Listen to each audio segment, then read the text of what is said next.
እሺ ዛሬ የማነሳላችሁ የዓለም ንግድ 30% የሚያልፍበት ባህር እንዴት አንድ ክልልና ዓለምን ይቆጣጠራል በሚል ርዕስ ነው። ዛሬ የቀይ ባህር ለአፍሪካ፣ መካከለኛው ምስራቅና ለዓለም ያለው አስፈላጊነትን እንመለከታለን። የመጀመሪያው አስፈላጊነት ለማየት እንግዲህ የንግድ መንገድ መሆኑ ነው። የንግድ መርከቦች መንገድ መሆኑ ነው። ቀይ ባህር በአውሮፓና ኤስያን በቀጥታ የሚያገናኝ ዋና የባህር መንገድ ነው። የስዊዝ ካናል በዚህ ባህር ላይ በመሆኑ የነዳጅና የእቃ የጫኝ የምግብ ጫኝ መርከቦች መጓጓዣ እና በፍጥነት ለመድረስና ጉዞውንም አጭር የሚያደርግ ቀጠና ነው። ሌላው የጂኦ ፖለቲካ አስፈላጊነት ነው። እንግዲህ ቀይ ባህር የአፍሪካና የመካከለኛው ምስራቅ መገናኛ በመሆኑ ምክንያት የደህንነትና የጦር ኃይሎች መስፈሪያ ማዕከል ሆኖ በዙሪያው ተቋቁሟል። እንግዲህ በምሳሌነት የጅቡቲን መውሰድ እንችላለን።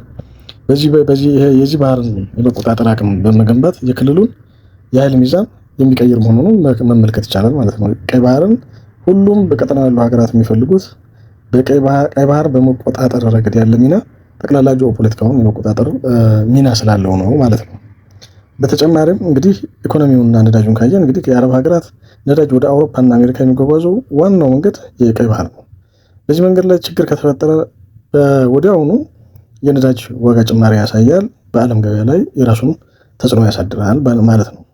ሌላው ባህላዊና ታሪካዊ አስፈላጊነት ነው። እንግዲህ ቀይ ባህር ከጥንት ጀምሮ የንግድ ግንኙነት ማቋረጫ ሆኖ ያገለገለ ነው። የህዝብ ለህዝብ ግንኙነት በተለይም ከአፍሪካና ከአረብ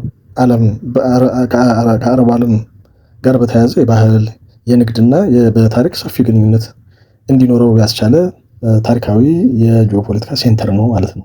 በርካታ ተነግረው የማያልቁ ጥቅሞች ነው ያሉት የቀይ ባህር ጉዳይን ስናነሳ።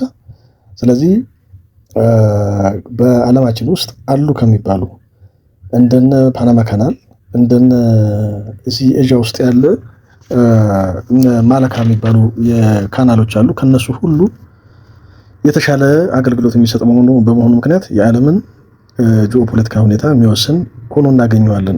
ሁሉም አካላት መቆጣጠር የሚፈልጉት እንደሆነም ያው ሁላችንም በጂኦፖለቲካ ረገድ ያለው ሰው ማንኛውም ሰው የሚታዘበው መሆኑ ግልጽ ነው። ለዛሬ ይህችን አጭር ነገር ነው ማቅረብ የፈለኩት። እንግዲህ ዝግጅታችንን ለመከታተል ሼር ማድረግ፣ የኮሜንት ማድረግ፣ ሰብስክራይብ ማድረግ እንድትተባበሩን እንጠይቃለን። አመሰግናለሁ። ከኤጅኤምኤን ሚዲያ ነው።